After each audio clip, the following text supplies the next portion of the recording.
kebenaran dalam nama yang untuk menyongsong Tuhan.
Ketika tiba waktu penyucian menurut hukum Musa, Maria dan Yusuf membawa Yesus ke Yerusalem untuk menyerahkan dia kepada Tuhan.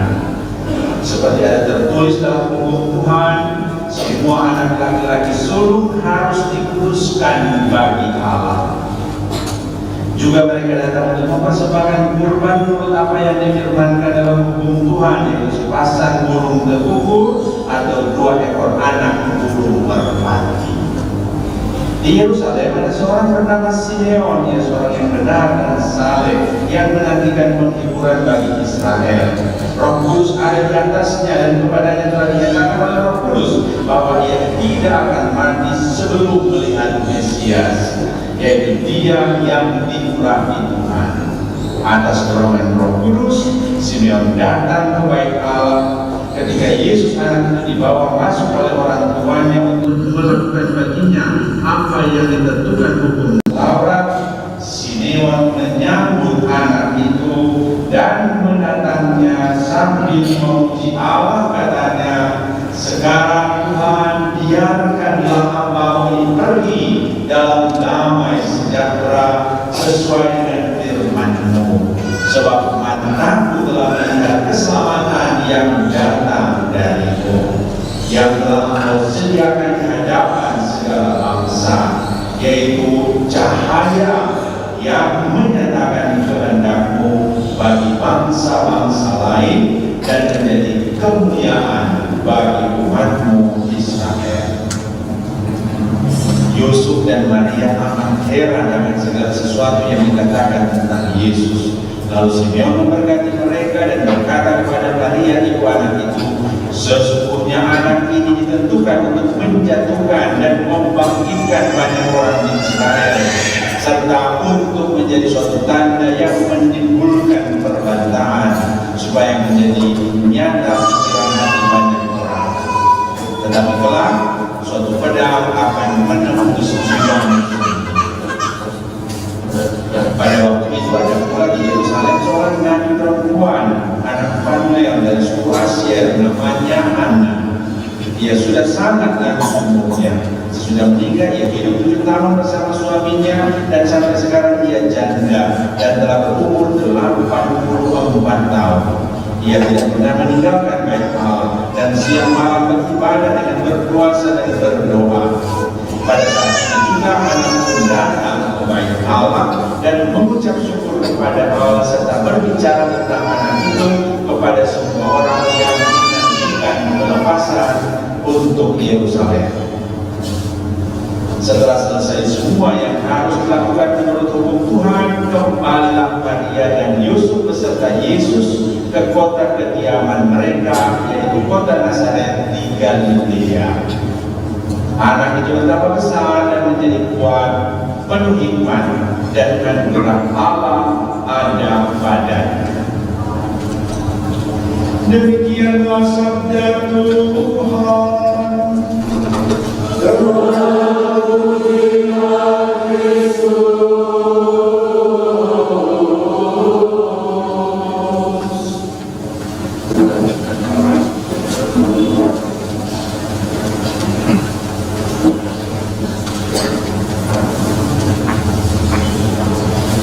Simeon menyambut anak itu dan menatangnya sambil memuji Allah. Saudara-saudara yang terkasih, selamat pesta Yesus dipersembahkan di Genisa. Dan lebih dari itu, sekedar merayakan pesta selamat menyambut Yesus seperti Simeon. Menyambut dan dengan sukacita menerima Yesus, bukan cuma di tangan, bukan cuma di sini, mari di sini. Sekali lagi, seperti Simeon menyambut, menatangnya dan dengan hati penuh sukacita menerima dia dalam hidup kita. Itulah inti pesta hari ini. Macam-macam lambang tadi, ada lilin di depan, orang pegang. Dan sebenarnya bukan itu yang orang pegang. Yesus dalam dunia yang orang pegang, yang orang membawa, yang orang mau bilang, Yesus seperti engkau sekarang nyalakan. Seperti engkau sekarang menerangi, begitu terangi langkah hidup kami, dan seterusnya. Seperti Simeon ini. Kemarin saya tiba di sini. Kemarin jauh maksudnya. Kemarin beberapa hari lalu, pokoknya kemarin lewat. Datang, saya bilang kepada yang pakai dari mana, terminal dan lain-lain sampai di youth center dikasih pakai sloyo seringnya. Nah, saya di Santa Maria sudah kami bilang ini ada pintu suci terbuka. Santo Paulus ada hati yang terbuka. Sekitar 2 tahun lalu, Pastor Theo 2 tahun lalu, hampir 2 tahun lalu juga Pastor Theo mengalaminya. Ada hati yang terbuka di Santo Paulus menyambut dia. Dan nanti sebentar besok usaha hati yang terbuka melepaskan dia dari kamu. Kalau tertutupnya supaya bisa lepaskan dia boleh terima dalam hati tetap tinggal. Nah, hari ini sebenarnya yang terpenting bukan Pastor Theo, bukan Pastor Chris, bukan Pastor Yanko, tapi Yesus yang orang mau menyatakan orang pernah terima dulu dalam pembaptisan, orang sudah terima dalam sakramen, orang terima dalam tubuh Kristus. Amin, saya menerima engkau ya Tuhan. Tapi secara istimewa hari ini Yesus dipersembahkan di gereja. Orang membahas lagi Tuhan Yesus biasa kita terima dalam sakramen, tapi hari ini saya mau menyatakan dengan sungguh-sungguh saya menerima engkau seperti Simeon menerima engkau. Saya mau membela engkau seperti Simeon yang saya rela mati sekarang demi engkau ya Tuhan, yang sudah saya alami, saya lihat. Saudara-saudara yang terkasih, itu yang orang mau menyatakan dalam perayaan hari ini. Dan nanti orang menjadi sempurna dalam Ekaristi Kudus, dalam lilin dari dalam sedikit. Tapi nanti secara istimewa, ya Tuhan, saya tidak pantas engkau datang pada saya, tapi datang sekarang bersabda, maka semuanya akan jadi lagi. Amin, saudara-saudara. Kalau suara sesudah sholat,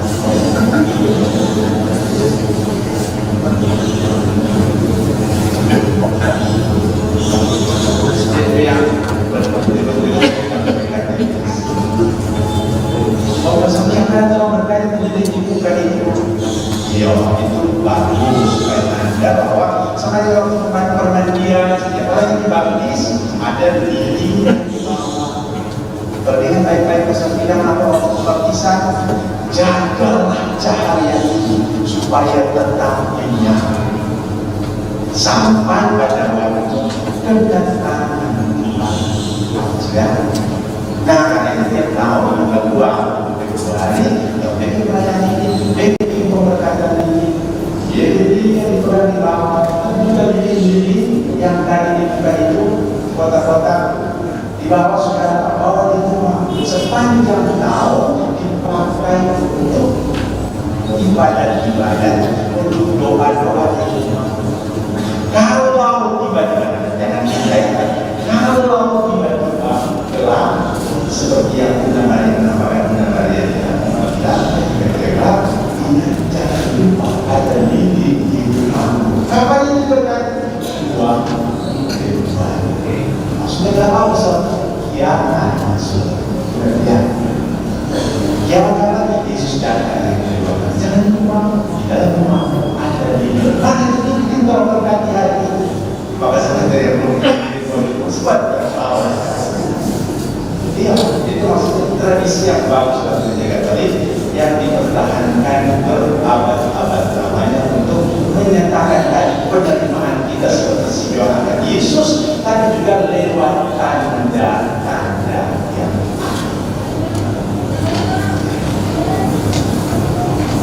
baru.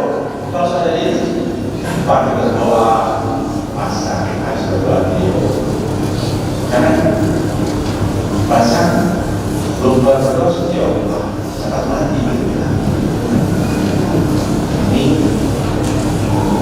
tiga kategori ya. Sampai hari ulang tahun toh, saya lihat yang bersusun-susun. Pasang lilinnya sekarang juga pasang. Habis itu belum apa-apa, tiup lilinnya.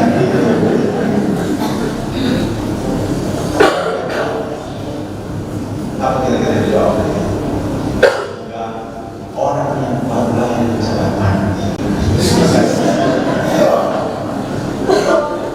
Pasarnya berarti apa? Siap menyapa. Belum dari apa?